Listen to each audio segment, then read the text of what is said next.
갔는데 당장 먹을 것이 달라진 거예요. 그러니까 백성들이 불평한 거예요. 아니, 우리를 그 풍요로운 애굽 땅에서 건져내서 좋은 곳으로 데려간다고 그러더니 이 광야에서 우리 굶어 죽게 만들겠느냐, 이제 투덜거리는 거예요. 그랬을 때 하나님께서 모세에게 말씀하신 것이 16장 4절 말씀이에요. 내가 하늘의 양식을 비같이 내려주겠다. 그래서 하나님은 그 약속대로 광야 40년 동안 그들이 일용할 양식 때문에 굶어 죽은 적이 없어요. 하나님께서 그들에게 일용할 양식만 주신 것이 아니라 신령한 귀한 만나도 날마다 허락해 주신 줄로 믿습니다. 지금 비가 계속 내려요. 어떤 사람들은 비가 와서는 교회 못 가겠다고 그러고, 어떤 때는 날씨가 너무 좋아서 또 밖에 놀러 가야 된다고 못 간다고 그러고, 어느 때는 아파서 못 간다고 그러고, 어떤 때는 어떤 사람은 너무 지금 에너지가 넘쳐서 갈 데가 많다고 못 가고, 별 사람 다 있습니다. 저희 교회 뒤에 통장이 있는데 여자분인데 열심히 전도를 해가지고 저희 교회 2번, 3번 예배를 드렸어요. 근데 안 오는 거예요. 늘 자주 봐요. 볼 때마다 아니 왜 교회 안 오세요? 그러면요 당당하게 이렇게 말해요. 목사님, 요즘 저를 오라는 데가 너무 많아요. 너무 재미있고 즐거워가지고요. 지금 안 하면 못할 것 같아서 제가 놀 거 다 놀고 즐길 거 다 즐기고 그리고 나서 갈게요. 그랬는데 제가 은퇴했는데도 안 와. 얼마 전에도 만나서 나 이제 은퇴를 했는데 은퇴하는데 아직도 안 오실래 했더니 어떡하죠? 그러더라고요. 그래서 교회에 등록을 했다고 그래가지고 그리스도인이 아닙니다. 여러분, 교인과 성도는 구별됩니다. 교인은요, 누구든지 교회에 와서 등록하면 우리 교인이에요. 그러나 우리는 교인을 우리가 세우는 것이 아니라 그리스도인을 세우시는 줄로 믿습니다. 성도라고 하는 것은 그리스도인이에요. 그래서 우리가 신앙생활하면서 편하고 쉽게 다니면 얼마나 좋겠어요? 근데 아니잖아요. 예배가 얼마나 많아요. 기도회도 와야 되죠. 또 봉사하고 선교해줘, 나가서 전도해줘. 또 그리고 우리의 삶의 자리에서, 가정에서, 직장에서, 세상에서 또 그리스도인답게 살아야 되거든요. 또 주님이 그렇게 원하신 거예요. 광야 40년 동안 이스라엘 백성들이요, 참 황량한 그 땅에서 얼마나 힘들었겠어요.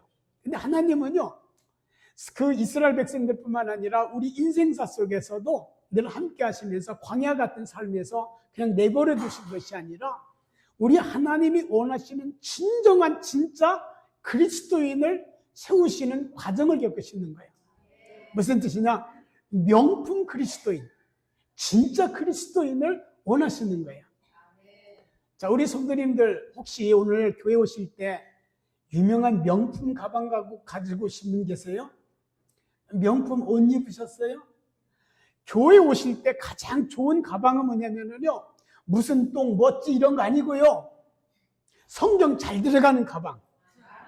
그리고 나서 이제 교회에서 음식을 주고 이제 남았어 먹고서 그래서 담아가도 터져도 가방 안에서 터져도 아무 문제가 없는 가방.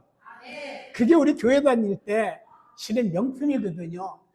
이게 교회 올 때 명품 가방 들고 명품 옷 입으면은요 엄청 불편해요. 누가 와서 건드릴까봐, 누가 와서 스크래치 낼까봐. 이거 예배에 집중 못하고요 옷에 가방에 신경 쓰거든요.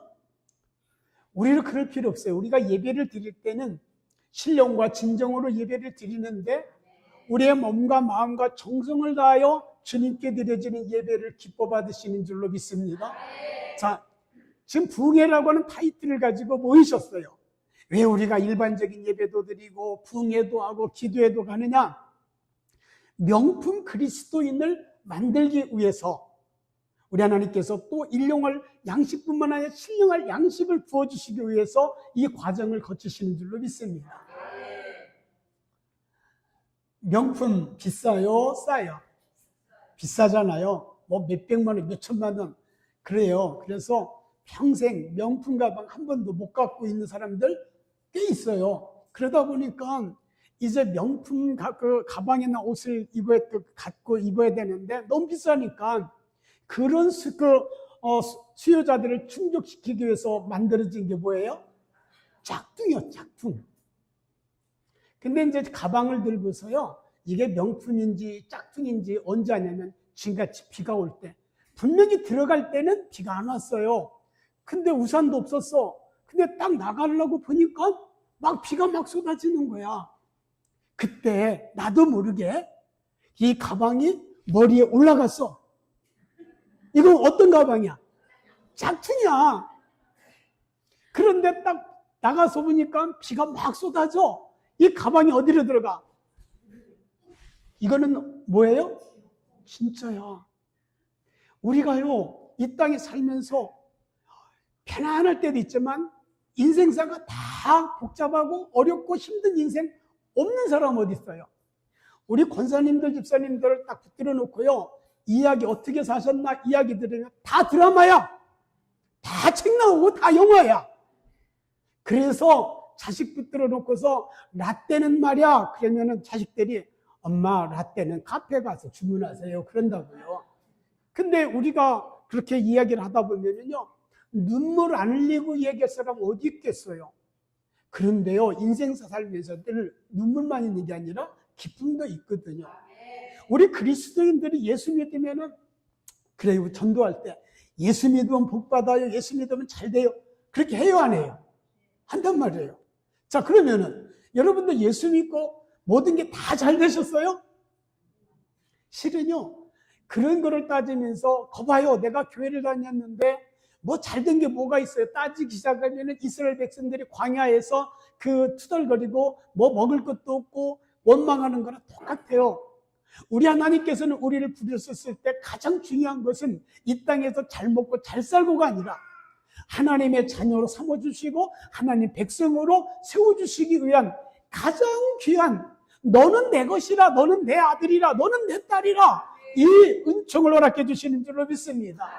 그래서 우리의 삶 속의 인생 과정 속에서 별의별 그 과정들을 겪으면서 눈물 속에 기쁨 속에 또 여러 가지 모든 일을 겪으면서 우리 하나님께서 우리 성도들 한 사람 한 사람들을 다듬어주고 또 다듬어주면서 명품 그리스도인으로 만들어주시는 줄로 믿습니다. 자, 우리 하나님께서는 오늘 이 말씀을 보면은 내가 너를 사랑한다 이렇게 말씀을 하셨어요. 이사야서 43장의 배경이 뭐냐면요, 지금 이스라엘 백성들은요 너무 어렵고 힘들어, 심각해요. 왜 그러느냐? 바벨론 포로 중이거든요. 지금 내 나라 내 땅에서 사는 게 아니라 바벨론이라고 하는 먼 곳에 끌려가가지고 포로 생활하고 있는데, 그것도 1, 2년이 아닙니다. 10년이 가고 20년이 가고 30년이 가는데도 돌아갈 희망이 없어요. 우리가 일제 36년에 짓밟혔어요. 그래서 우리가 36년 동안에 짓밟혔을 때 많은 것을 잃어버렸고 고통을 겪었잖아요. 지금도 그 얘기하면은 우리는 일본이 그냥 싫은 거예요. 근데 36년이 아니에요. 이스라엘 백성들이 바벨론 포로는 70년이에요. 근데 문제는요, 30년, 40년이 지나면서 희망이 있어야 되거든요. 요즘 많은 사람들이 나 가요. 그러고서 그냥 가버리는 사람이 많아요. 걔 어떻대? 걔 가시오. 그러더라고요. 우리나라가 OECD 국가 중에서 그 자살률이 가장 높아요. 자살률이 높다는 얘기는요, 누가 그 자살하냐면은 희망을 잃어버리면은 죽어요. 근데 우리 50년대, 60년대 사셨던 권사님들, 집사님들, 그때는 지금에 비하면 얼마나 어렵고 힘들었어요. 그때 자살 안 했어요. 왜 안 했느냐? 희망이 있었거든요. 그냥 어떻게 고생하더라도, 내가 이렇게 고생하더라도 그래도 자식들은 괜찮겠지, 나중은 괜찮겠지, 희망을 가지니까 어렵고 힘들어도 버티고 이겨나가는 거예요. 근데 이스라엘 백성들이 지금요 이제 희망도 없어요. 왜 그러느냐? 바벨론이 너무 강력한 거예요. 바벨론의 후예가 지금 누구냐면 이라크예요. 페르시아의 후예는 이란이고요, 바벨론의 후예는 이라크예요. 그래서 이라크하고 이란하고 지금 서로가 막 그냥 앙숙이야. 같은 무슬림인데도 앙숙인 거는요, 역사적인 그 배경이 그래요. 바벨론이 무너뜨린 거는 페르시아거든요. 성경에 보면 메대와 바사라고 나오잖아요. 그 메대가 메대와 바사인데 그 바사가 페르시아예요. 그러다 보니까 오랫동안 이라크하고 이란은 이런 역사성이 있었는데 바벨론이 가장 강력했을 때가 이때거든요. 그래가지고 희망이 없는 거야. 희망이 없는 그런 상황 속에서 있을 때 하나님께서 말씀하시는 거예요. 자, 내가 너희들을 볼 때 여기 내가라고 하는 건 1인칭이 아니에요. 이스라엘 백성들을 말하는 거예요. 내가 내 눈에 보배롭고 존귀하며 내가 너를 사랑하였은지. 아멘. 지금 바벨론 사람들이 볼 때 이스라엘은요, 포로로 끌어온 별 볼 일 없는 사람들이에요. 그러나 하나님이 보실 때는 바벨론 사람들보다 이스라엘 백성 하나님의 자녀가 더 보배롭고 존귀하고 사랑스럽단 말이에요. 자, 우리 사랑하는 성도님들, 여러분들이 세상에서 나 이런 사람이야 라고 자랑할 만한 스펙이 뭐가 있습니까? 자, 여기에서 재산 100억 이상 되시는 분들 손 들어보세요. 너무 세게 나갔나?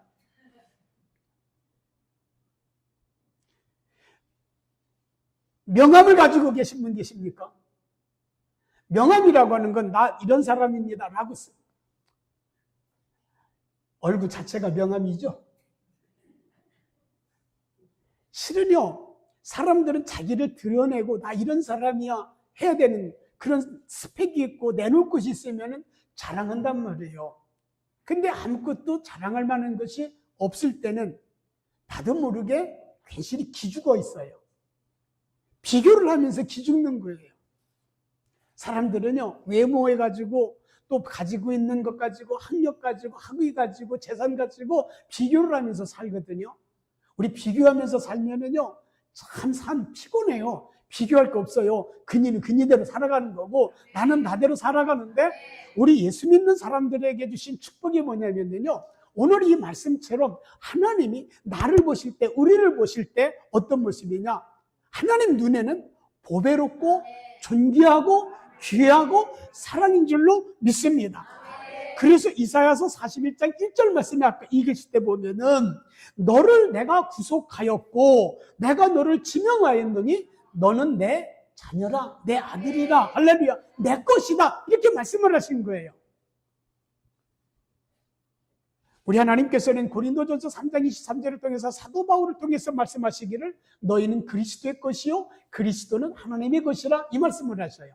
무슨 말씀이냐? 우리는 누구의 것이다? 하나님의 것인 거예요. 그러니 우리가 살아가면서 주님께서 오늘 주신 이 말씀, 너는 내 눈에 보배롭고 존귀하고 귀하고 사랑스러워, 이게 누구에게 하신 말씀이냐면 다른 사람이 아니야, 나. 아멘. 나를 향해서 주시는 말씀인 거예요. 그러면은요, 맞아, 하나님께서 나를 보실 때 나 이런 사람이구나 라고 생각하는데 기죽을 게 어디 있어요. 하나님은 여기 사랑하신다고 말씀을 하셨는데, 우리가 평안할 때도 사랑하셨고 잘 나갈 때도 사랑하셨고 건강할 때도 사랑하셨어요. 힘들고 지치고 실패하고 좌절하고 그리고 아프고 고통당할 때도 사랑하셨고, 우리가 약할 때도 사랑하셨고 열심을 다할 때도 사랑하셨고 미지근할 때도 사랑하셨단 말입니다. 말라기서 1장 2절 말씀해 보면은 내가 너희를 사랑하였노라, 이렇게 말씀을 하셨어요. 그랬더니 이스라엘 백성들이 뭐라고 말하냐면은 너희는 나에게 이르기를 언제, 어떻게 우리를 사랑하셨습니까? 이렇게 대답을 해요. 자, 하나님은 나는 너희들을 사랑한다 이렇게 말씀을 하셨는데, 받아들인 입장에서 하나님, 우리를 어떻게 사랑하셨는데요? 그래서 우리가 늘 이 모양 이 꼴로 사나요? 이렇게 따지는 거예요. 하나님은 분명히 사랑하신다 그랬어요. 자, 이런 거예요. 부모들 입장에서는 고생하면서도 참고 견딥니다. 그리고 누구를 위해서 다 쏟아요. 자식들을 위해서 쏟아요. 그렇게 사셨잖아요. 너무 그렇게 사시지 마세요. 자식들 재산 물려주려고 애쓰지 마세요. 있으면 써! 화면이 적네. 있으면 써! 주님의 나라를 위해서 써! 나를 위해서 써! 또 누군가를 위해서 써! 자식들한테 다 물려주려고 생각해봐요. 그거 자식들한테 물려주고 나면은, 에이, 그래. 우리 권사님 한 분은요, 돈이 있어요. 연세가 80 후반인데요. 돈이 있으신데, 이분이 얼마나 지혜로우냐면은, 어느 날 자식들을 다 불러가지고 현금 5천만 원씩 나눠준 거야. 이 동네는 우리 동네보다 좀 세구나. 그래도 그때 아무도 눈빛을 보니까. 자식들 입장에서는 지금 엄마가 돈을 줬으니까 얼마나 좋아. 그리고 나서 밑밥을 깔으신 거야. 앞으로 누가 잘하나 본다고. 월요일 날부터 열심히 오고 주말이면 열심히 돌려가면서 와. 왜냐면은 그 돈 5천만 원씩 받은 거는 이제 시작에 불과한 거야. 근데 어떤 미련한 분은요, 다 줘. 그럼 와, 안 와? 안 와. 돈이라고 하는 게 그런데요. 참. 이스라엘 백성들이 하나님 어떻게 사랑했어요? 어떻게 사랑했어요? 이거 하고 있거든요. 자식들이 그렇다니까. 부모들이 고생해서. 예전에 우리 어머니 세대들 잘 먹고 잘 살았어요? 못 먹었어요. 그저 허리띠 졸려가면서, 그리고 나서 식사도 제대로 못 하시고 자식들한테만. 예전에 왜 그랬나? 왜 남편하고 자식들은 밥 차려주고 엄마는 왜 부엌에서 먹고 제대로 못 먹고서도 안 드셔요? 그럼 다 먹었다고 그러는데 먹긴 뭘 먹어. 그래가지고 다 키웠는데 그게 엄마의 사랑이잖아. 헌신적인 쏟아주는 사랑이란 말이에요. 예수님의 사랑은요, 생명까지 주신 사랑인 줄로 믿습니다. 그 사랑을 가장 삶 속에서 표현하는 분들이 누구냐면 어머니예요. 자, 그래서 그 엄마가 자식들을 위해서 다 쏟았는데, 이런 놈들이 있어. 이런 놈들. 다른 사람들을 비교해가지고 엄마가 나한테 해준 게 뭐가 있는데, 누구네는 말이야 거기는 몇십억을 막 물려줬다는데, 몇십억을 줬다는데, 이걸 따져가면서 자기를 그렇게 자꾸 엄마가 고생하면서 그래도 학교 보내고 가르치고 세워주고 다 쏟아졌는데도 비교하면서 따지는 거야. 엄마가 나한테 해준 게 뭐가 있는데, 사랑했다는 게 뭔데 따지는 거예요. 지금 말라기서 1장 2절에 있는 말씀처럼 하나님이 내가 너희들 사랑했어. 그랬더니 하나님 어떻게 우리를 사랑하셨는데요? 그거 똑같은 거예요. 그때 그 소리를 듣는 엄마의 입장에서 마음이 좋아요, 아파요? 아파요. 왜? 당신은 지금 먹을 거, 그런 거, 입을 거 다 아껴가면서 해보지 못하고 쏟아줬잖아. 남들에 비교해서, 잘 사는 사람들에게 비교해서 부족한 건 사실이야. 그러나 그 어머니 입장에서는 다 쏟아준 거야. 그러면 진짜 깨닫고 감사하는 자식들은요, 그렇게 않잖아요. 평생 어머니한테 뭐라고 살아? 감사해요. 사랑해요. 할렐루야? 그거야. 하나님께서 내가 너희들을 사랑했다라고 말씀하셨을 때는요, 우리가 잘하고 있을 때만 사랑하시는 게 아니에요. 우리가 부족하고 또 우리가 열심과 열정을 다해서 주님의 나라와 의를 위해서 힘쓰고 있었을 때도 사랑하셨지만은, 우리가 세상에 발목 잡혀가지고 세상에 빠져가지고 살아가고 있을 때도 우리 하나님은 우리에 대한 사랑을 거두주신 적이 없었어요. 그래서 우리 하나님께서는 오늘 이사야서 말씀을 통해서 내가 너를 사랑했어. 이것이 오늘 이 자리에 함께하고 있는 우리 성도님들에게 주시는 귀한 말씀인 줄로 믿습니다. 우리가 힘들 때도, 실패했을 때도, 좌절할 때도, 지칠 때도, 아플 때도, 고통을 당했을 때도 주님 사랑합니다. 이 고백 속에서 우리가 살아가는 거예요. 똑같이 암 투병을 했는데 교회 안에서 보면은 성도들이 이렇게 암으로 고통당하는 성도들이 있습니다. 근데 어떤 분은요, 하나님 감사합니다. 목사님, 사모님 감사합니다. 그래도 이렇게 해서 견딜 수 있어서 감사합니다. 이러는 분들이 있고요. 어떤 분들은요, 내가 왜 교회 다녔는데, 내가 지금까지 신앙생활 어떻게 했는데 이렇게 병들었냐고, 아프냐고 막 따지고 그러는 거예요. 목사한테 따져본들 뭐 하겠어요? 하나님한테 따지는 거예요. 자기가 잘 됐을 때 그러면은 하나님께 감사했느냐? 안 그래도 자기 잘난 맛에 살았거든요. 근데 하나님은요, 우리가 건강했을 때도 사랑하셨고요, 병들었을 때도 사랑하셨단 말이에요. 그것을 우리가 깨닫고 살아가는 거예요. 목사도 그렇고 성도님들도 마찬가지더라고요. 목사들이 목회를 하면서 목사들끼리 모여가지고요, 니네 교회 몇 명 모여? 이걸 가지고서 평가를 해요. 그러면은 좀 교회가 좀 모이면 어깨 힘들어가고, 그리고 또 교인이 그쪽 몇 명 안 모이면 기죽고, 실은 그럴 필요가 없거든요. 하나님 앞에서 신실하게 정말 교회와 성도들을 주님이 주신 은혜 속에 섬기고 사랑했으면은 그게 된 거예요. 또 성도들도 그러더라고요. 나는 어디 교회 다니는데, 그게 어떤 교회냐? 엄청 큰 교회인데 그걸 대단히 자랑스럽게 생각하거든요. 아니, 교회는 클 수도 있고 작을 수도 있어요. 저희가 개척을 해가지고 2층에서 개척을 해서 앞집에 있는 문방구를 열심히 전도를 해가지고 교회 오기로 약속을 받았어요. 우리는 교인들이 아무도 없이 개척을 했기 때문에 정말 귀한 사람인데, 약속했는데 주일날 지났는데 안 와. 그 월요일날 문 열었을 때 제가 가서, 보라 엄마 왜 안 왔어요? 했더니, 아이고 목사님 죄송한데 저 옆에요, 저기 여기 땡땡 순복음교회를 갔다는 거야. 그랬더니 우리 교회 밑에서 수선을 하는 사람인데, 그 사람이 그 순복음교회 구역장이야. 순복음교회 구역장 정도 되면은 대단히 유별하잖아. 유별을 넘어서, 그래서 그 사람이 그걸 알고서 그 집을 문방구를 찾아가서 하는 소리가, 여기 중앙교회 감리교회는 교인이 없어서 장사 도움도 안 돼.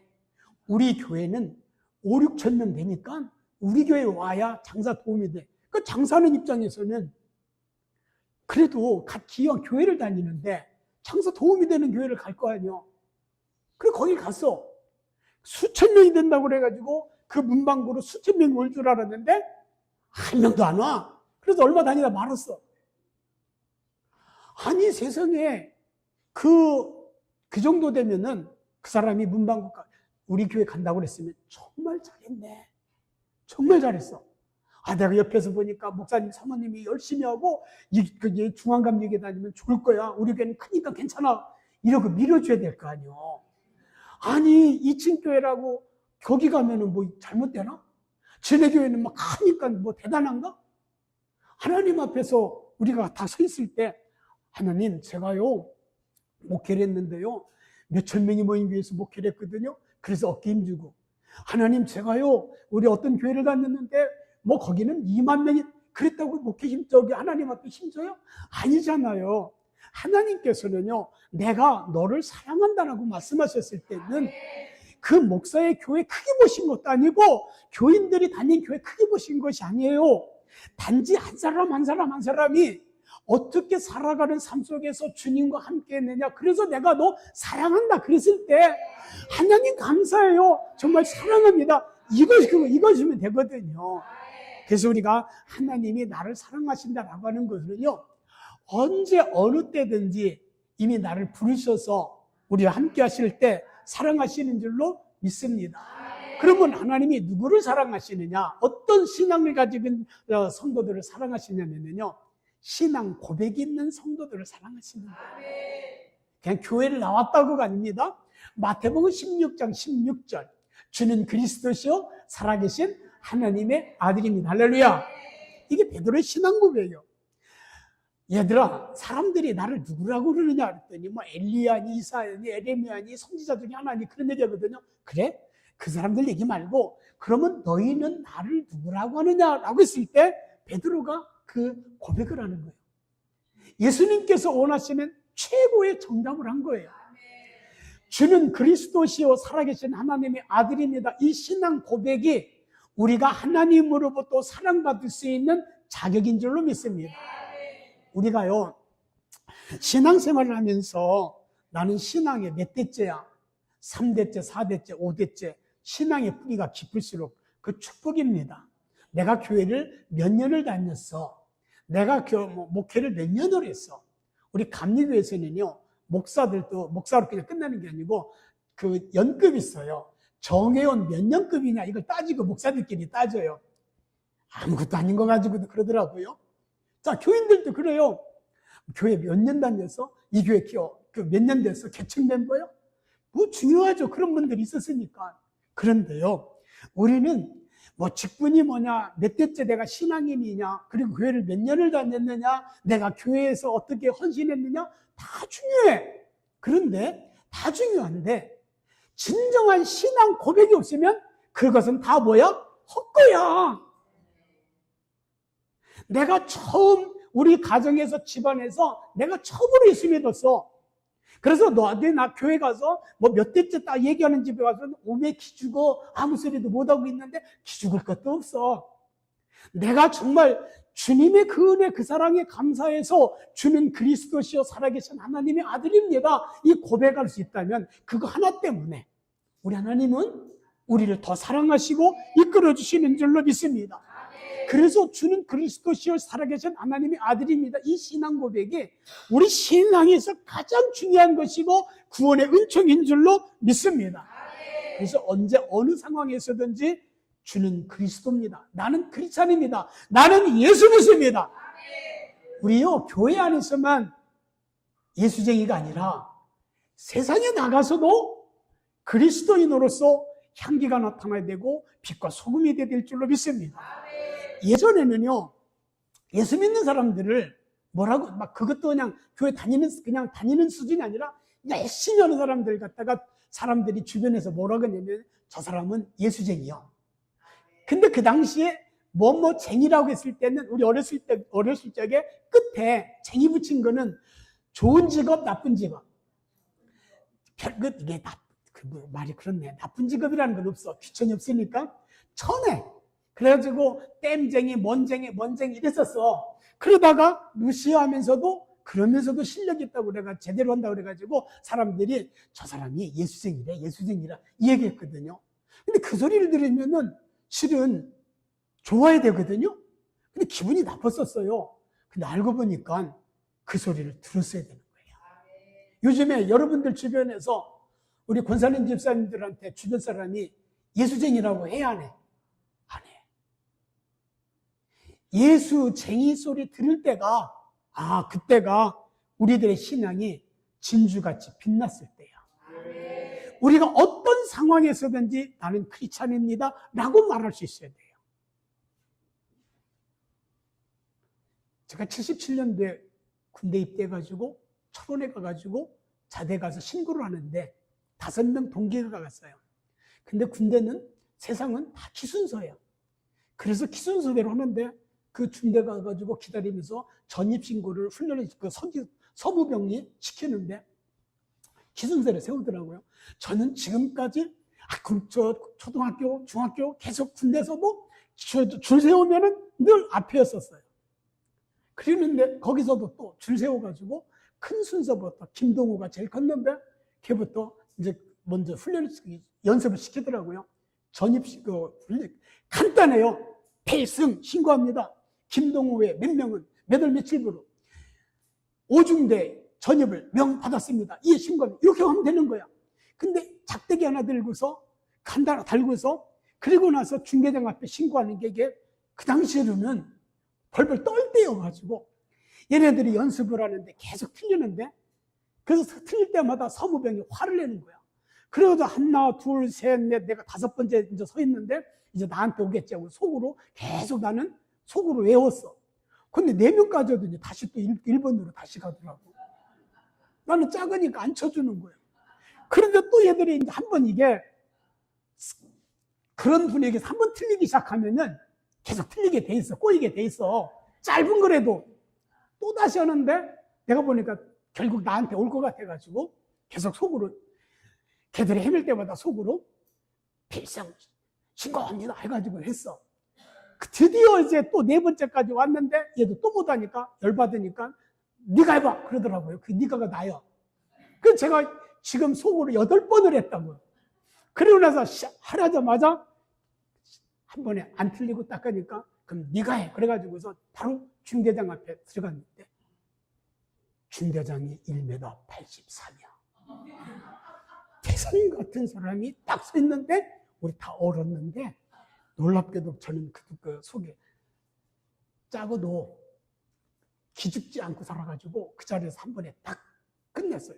근데 처음에 그분도 동호 갈 줄 아는데 제일 끝에 있는 작은 애가 가니까 좀 이상하다. 쟤들이 죽었었구나. 이미 아시는 거야. 그 딱 한 번에 끝나고 나니까 딱 저한테 그래요. 제 이름을 딱 부르더니 너 무엇이든지 원하는 거 하나를 얘기해. 내가 들어줄게. 그러더라고요. 그러면은요, 그때 가장 원하는 게 뭐냐면은 집에 가는 거.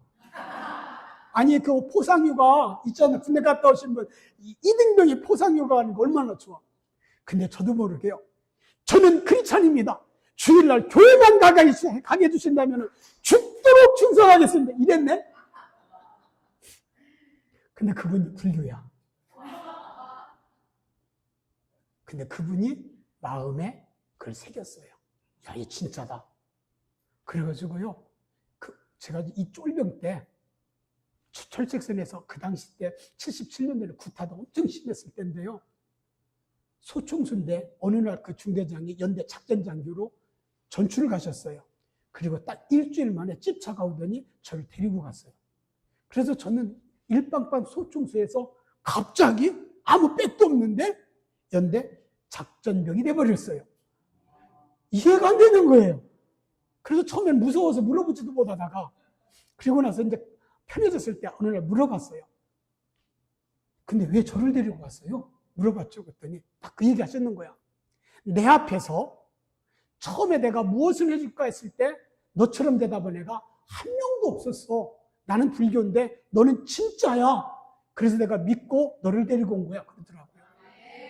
그게 77년도인데요. 지금도 그분하고 만나요. 우리 그리스도인들이요. 나는 크리스찬입니다. 주는 그리스도시요 살아계신 하나님의 아들입니다. 이거는요. 우리가 잘 나갈 때, 편할 때, 건강할 때 이때뿐이 아니라 병들고 쓰러지고 좌절하고 실패했을 때도 내 손에 쥔 거 아무것도 없을 때도 주님의 은혜, 주님의 그 사랑을 느끼고 우리가 살아갈 때 그 고백을 하는 건 줄로 믿습니다.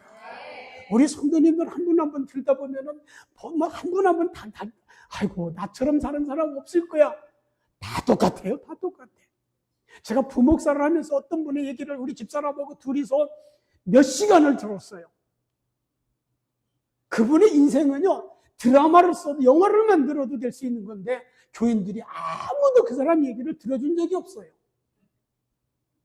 근데 그 사람이 좀 무서워요.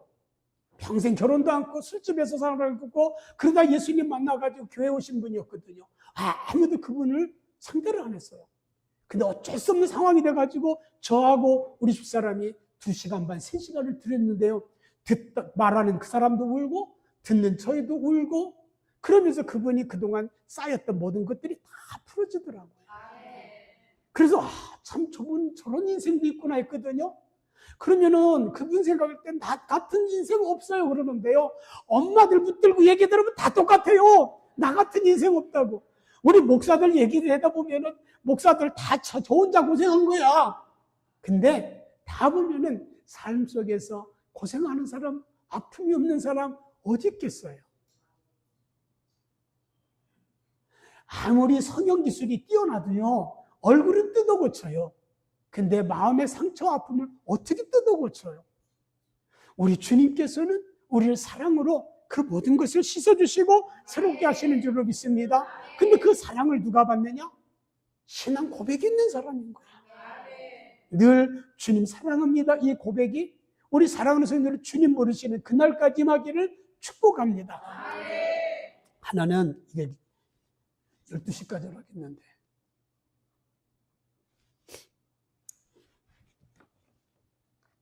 하나님이 영이 임해야 됩니다. 하나님의 영이 임하지 아니하면은 아무리 뛰어나고 똑똑해도요 하나님 앞에서는 아무것도 아니에요. 목사들이 목회를 하면서 자기가 뛰어난 거 얘기하는데 뛰어난 거 아닌 거예요.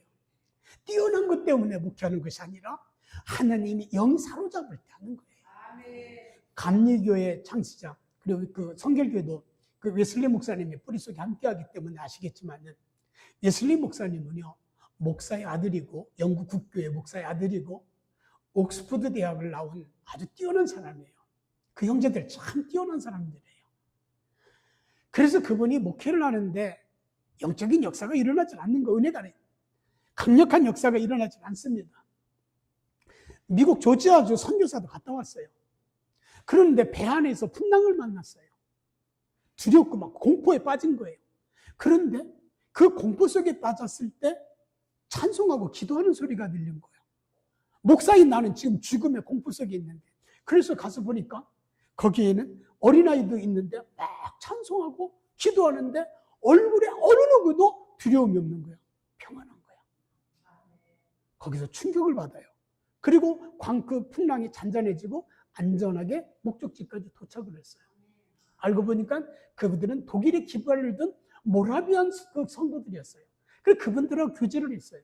그러다가 그분들이 청했습니다. 그게 1738년 5월 24일 밤에 올드스케이시라고 하는 거리에서 집회를 하는데 이제 거기에 참석을 한 거예요. 참석을 했는데 지금 말씀 전한 것도 아니에요. 사회자가 마틴 루터가 쓴 로마서 주석 서문을 읽고 있는데 그 서문을 읽고 듣고 있는 순간 성령의 뜨거운 역사가 그에게 임한 거예요. 지금까지 그가 목사의 아들이었고, 그리고 어려서부터 그렇게 형제들과 교회 안에서 컸고, 그리고 옥스퍼드 대학에서 신학을 공부했고 실력이 쨍쨍한 그 사람인데 그가 지금까지 그렇게 뜨거운 경험을 못했던 거야.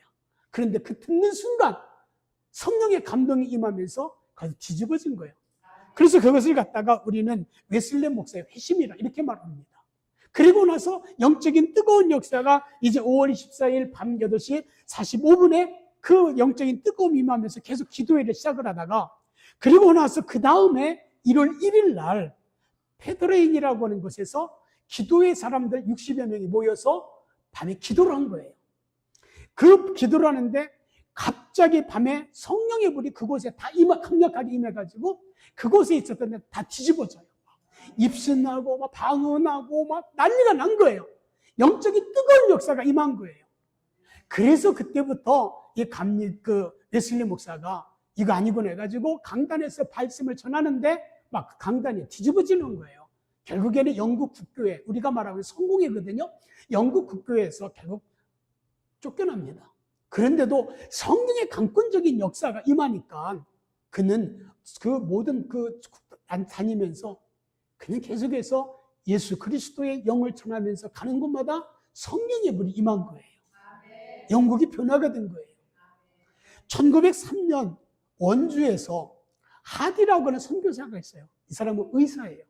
의료 선교사인데 그가 선교를 하는데 열매가 안 맺어지는 거야. 아니 병 고쳐줘, 약도 줘. 그러면 교회 오라고 온다고 그러고서는 안 와.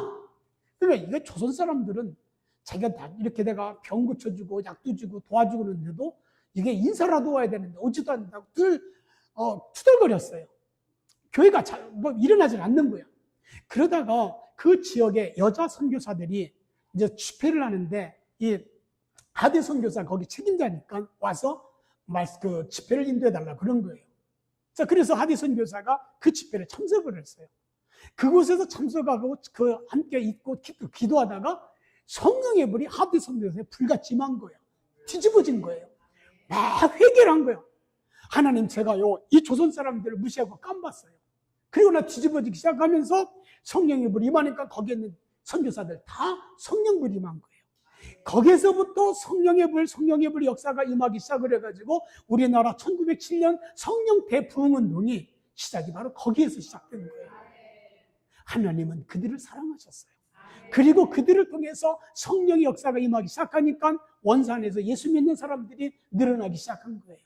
예전에요, 우리가 대한민국 남북으로 갈라지기 전에 교회와 성도들이 어디가 더 많았느냐? 북쪽이 훨씬 많았어요.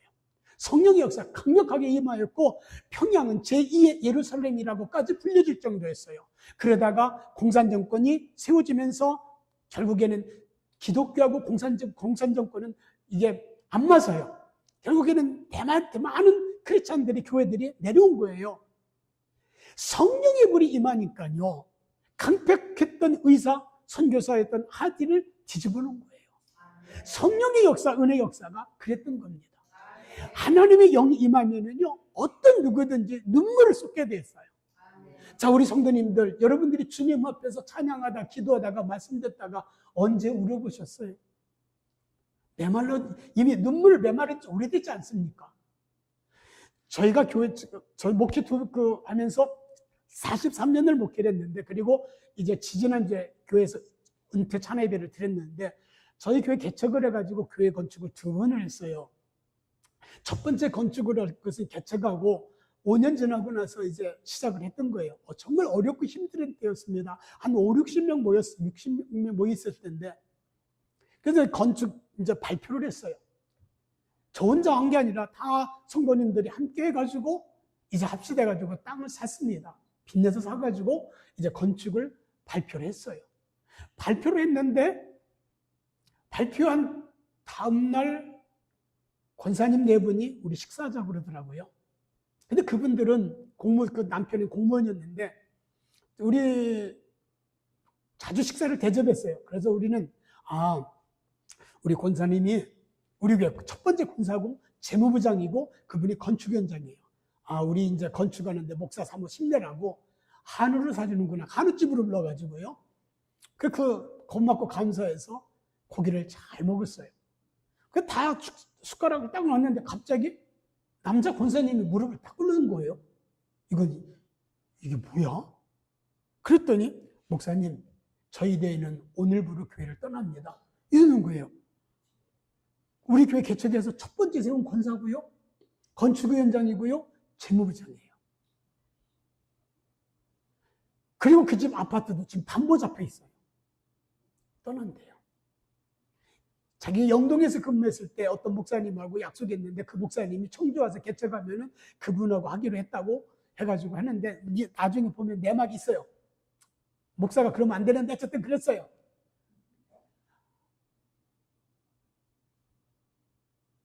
한우 먹은 게요, 다 얹혀버렸어요. 충격이었어요. 할 말이 없어요. 설득을 하다 이미 안 되는 거예요. 제가 그때 남자보다 더 무서운 게 여자였던 걸 알아요. 그래서 제가 이제 권사님들한테 그럼 6개월 이후에 떠나십시오. 우리 교회 건 6개월이면 합니다. 권사님네가 지금 이 시간에 떠나면은 평생 건축하는데 떠나버렸다 소리가 꼬리표 붙습니다. 그리고 목사, 저하고 우리 집사람도 너무 힘듭니다. 그러니까 6개월만 더 그 목사님 얘기하고서 6개월 후에 떠나십시오. 그랬더니 남자 권사님이 그러는데 옆에서 탁 찔러더라고요, 부인이. 그래서 결국 끝났어요.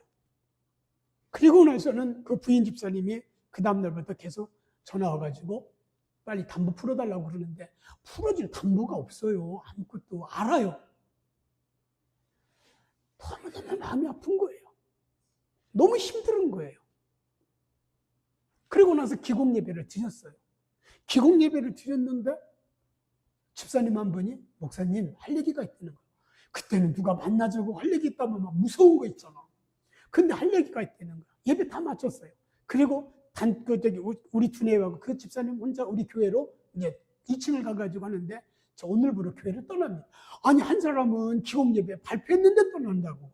한 사람은 건축을 기공 예배 드렸는데 그러고. 그러면서 그 사람이 하는 소리가 목사님은 기도를 않는 사람이라 다 떠난다는 거예요. 정말 저희 기도 정말 눈물 흘려 기도했었거든요. 저 맨날 철야기도 했었거든요, 혼자 가서. 그런데도 예언 기도 않고 뭐 이런 거 안 했다고 자기들이 다니는 그 어떤 목사는 예언도 해주는데 나는 예언도 안 해준다고. 어디 가서 머리 뒤밀지 마십시오. 거기에 빠지니까 그렇게 되더라고요. 그때 저희가 너무나 충격을 받아가지고 너무 아프고 힘든 거예요.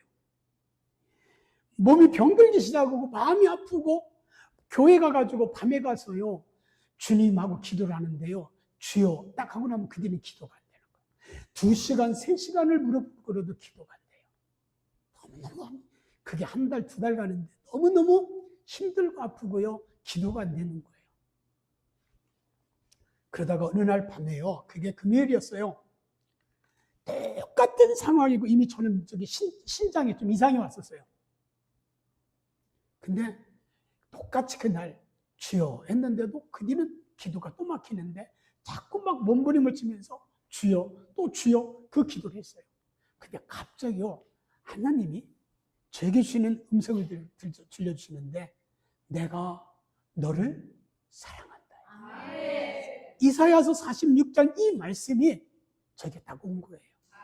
그 순간에 눈물이 쏟아지기 시작을 하는데 제가 그 밤새도록 그곳에 엎드려서 기도하는데 다른 기도는 하나도 안 되고요. 미웠던 거 다 사라지고 그 사람들 다 사라지고요. 하나님 감사합니다. 하나님 사랑합니다. 이것만 나오더라고요. 그때 깨달았어요. 하나님이 우리가 이렇게 지치고 고날 때도 우리 하나님은 내가 내 눈에는 너는 보배롭고 좋게 내가 너 사랑해. 이 말씀을 주신 거예요. 그래서 그 음성 속에 눈물을 쏟고 나서 그 다음날부터 너무나 마음에 평안함이 있고 미움도 사라지고 그리고 내 신장 이상이 있었는데 그것도 깨끗이 치유되고 지금까지 은퇴하는 동안에요. 아파가지고 제대로 못한 적이 없어요. 하나님께서 다른 거 없었어요. 뭐 교인들을 더 붙여주신 것도 아니고 갑자기 어떤 사람이어서 건축금을 뭐 몇천만 원 갖고 온 것도 없어요. 단 한마디였어요. 내가 너 사랑해. 그때 저는 주님 사랑합니다. 이 고백 때문에 결국 모든 것이 감사했고 기뻤고 그 귀한 하나님의 역사 속에 여기까지 올 수 있었던 거예요. 우리 하나님께서는요. 새생명교회 성도님들 한 분 한 분을 향해서 똑같이 말씀하셔. 내가 내 눈에 너는 보배롭고 존귀해. 나도 사랑해. 할렐루야. 그럼 우리 성도님들 그 사랑의 고백 속에 우리는 주님 사랑합니다. 고백하시면서 주님 바라보기를 우리 예수 이름으로 축복합니다. 이 시간에 우리 찬양합시다. 사랑합니다. 찬양하시고 우리 함께 통성으로 기도하겠습니다. 저기 통성으로 기도하시고요. 원래 주보에는 안수기도를 했는데 안수기도는 이후 오후에 다시 이어가면서 다시 안수기도를 그때 할 테니까요. 찬양하시고 우리가 뜨겁게 기도하는데 다른 기도하지 마시고 오늘은요. 하나님 나 같은 사람을 보배롭고 존귀한 하나님의 자녀로 삼아주시고 사랑해 주셔서 감사해요. 하나님 사랑합니다. 우리 오늘은요. 하나님 사랑합니다. 이 고백 기도만 합시다. 자, 우리 찬양합시다.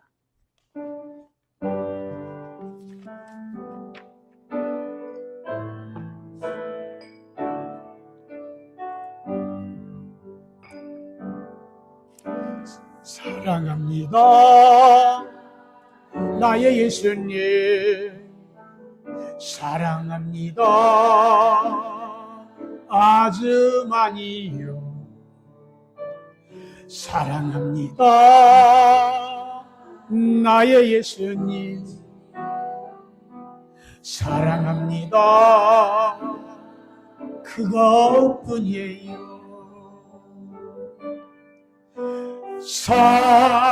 사랑한다 아들아 내가 너를 사랑하노라. 사랑한다 내 사랑 내게 축복 더하리라. 사랑합니다. 사랑합니다.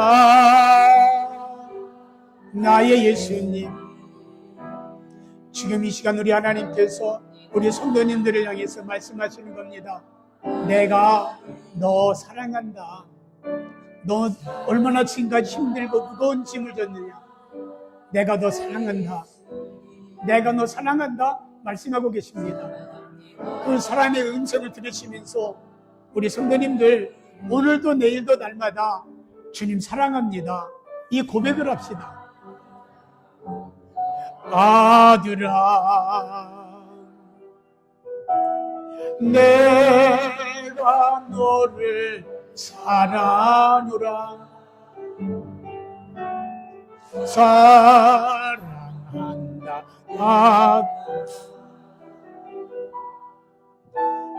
내게 축복 사랑한다 아들아. 사랑한다 아들아. 내가 너를 잘 아노라. 사랑한다 내 딸아. 사랑한다 내 딸아. 네, 우리 주여 한번 부르짖고 우리 하나님 사랑합니다 고백하는 기도를 하시겠습니다. 함께 기도합니다. 주여